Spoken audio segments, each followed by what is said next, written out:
ajri është shumë i ndotur se çka qenë përpara. Përveç ndotjeve, le të them, në atmosferë kemi edhe ndotjen me val, elektromagnetizmi, ky kontaminimi, le të them, kibernetik. Pra shtime pafund, celular pafund, laptop pafund, pra PC, gjithçka, televizor, avancimi që është bërë edhe në elektronik me struktura LED nuk janë gjë tjetër vetëm se janë element që emitojnë val, pra rrezatojnë val.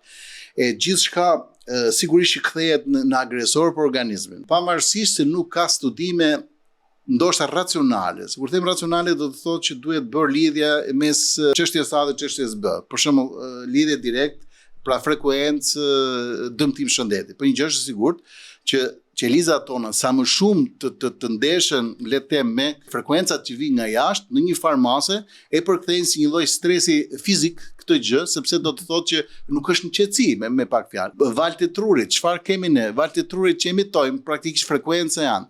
Dhe sigurisht që këto kanë ndikimet e tyre. Unë besoj që në vazhdim do ketë ndoshta mirëfilli studime ku do të lidhen mater fix impakti që mund të ketë ndikimi i valëve mbi shëndetin dhe specifikisht mbi secilin sistem të organizmit.